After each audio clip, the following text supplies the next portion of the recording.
So guys, this is episode 4 of like how to get into hunting. And one thing that I feel like a lot of people don't stress about a whole lot after you're done making friends and after you've been hunting with the same people for a while, I also really encourage a lot of people, the best way to learn how to duck and goose hunt is to go out by yourself.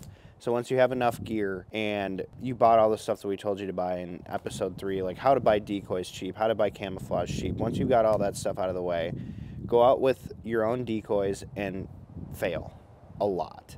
That is how I got better at waterfowling. That's how everyone gets better.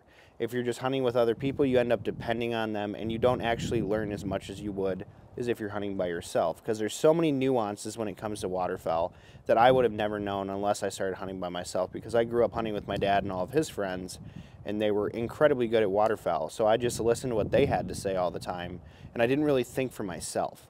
And so once I started thinking for myself, I started messing up quite a bit. And I'm like, oh, I can't move my feet in the boat because it sends ripples out of the cattails, and then the ducks know there's something in the cattails, and then they don't land in the decoys. That's just one small example, but probably the biggest example of hunting by yourself is you control all the variables. Whereas if you're hunting with other people, you don't know why birds aren't working or something isn't working. But if it's just yourself, and you try sitting still, or you try being quiet on the call, or you try setting your decoys a certain way, you don't have to argue with other people as to how you're going to set the spread or how you're going to set your hide.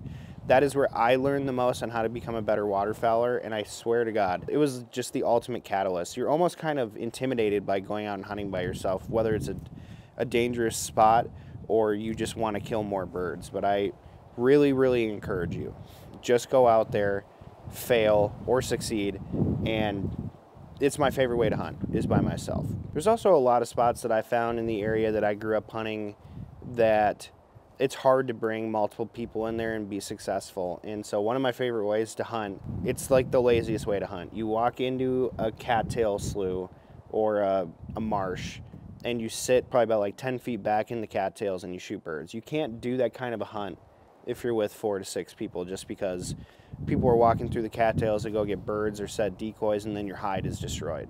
And there's something just so traditional and a heritage aspect when you go out and hunt by yourself in a cattail marsh or a slough where you are just one with nature. And I promise you that if you go out and hunt by yourself, you're going to come to appreciate the aspect of hunting more. You're going to appreciate and respect nature a lot more, and it just feels a lot more wholesome to me. So step 4 in learning how to hunt, after you've gone out with your buddies and you've started to accrue all of your own stuff, I'm telling you, you will love hunting by yourself and you will become a much better waterfowler. So thank you guys for watching. We have probably 1,000 more steps on how to become a duck hunter. So be sure to watch and subscribe to all of our stuff on TikTok, Instagram, YouTube. That's about it. Oh, and listen to the podcast. Thanks.